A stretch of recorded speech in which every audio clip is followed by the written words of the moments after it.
Well, the impetus of the group came out of a gig we did at the House of Blues in Los Angeles for Guitar Center. And Guitar Center asked me to invite some friends down for the show. And I invited Glenn. I've known Glenn for a long time and been a huge fan of his music. And we basically went through and played Medusa, and we played Mistreated, and some Trapeze, a little early Deep Purple, and we just had a blast. And Kevin Shirley was there, and he came down to see the gig, and it was so nice and so fun. Joe's playing the House of Blues, and he said, "Why don't you pop down and sing a couple of songs?" Okay, I went down there, and we decided we'd do songs that Joe knew of mine, called Mistreated from Deep Purple, and a song called Medusa from Trapeze, my baby band I was in when I was a little lad. And in the audience that night was Kevin Shirley, our producer, and Joe's manager, and all Joe's people, and my wife was there, and something happened that night. We just knew something was about to happen, and Kevin ushered us into a room backstage at the House of Blues and says, "Let's not do it like a Glenn and Joe album. Let's make a band. Let's get a brand. Let's get together and make a real statement." And within hours the next day, Jason Bonham, his name came up, and Derek Sherinian on keyboards, and we have a band. It was I thought we could maybe get a bit of a powerhouse group together, and I gave Jason a call, and he was in, and then I got Derek involved, and he was in, and that's how it came about. It was everyone was keen and excited, and it was a matter. It literally one of those things you hear in folklore. It's happened so quickly, and all these months later, here we are. Now you feel like a freight train. You're a bird on a wire. See you driving me insane. Girl, I couldn't get higher. You're the one I stole to win it. You're the one I sold.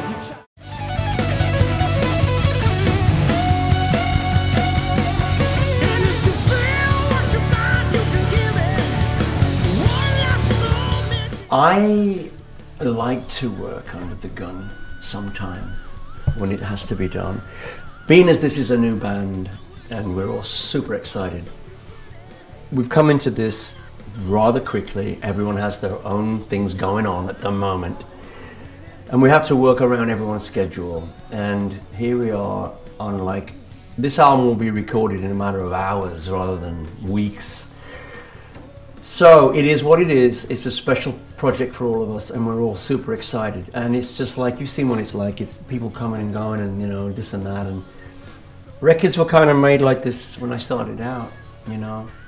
We'd do them at the end of the weekend where we could get into some free studio time or whatever, and it was done like that in a few days.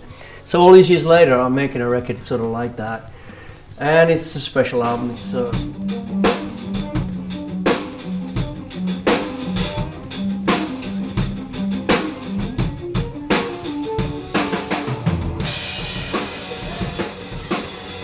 really lifts it, and it's like... Can we hear what we did on the last tape?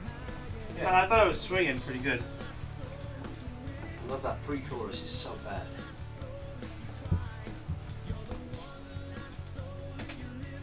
I thought the verses were good this time, this last time.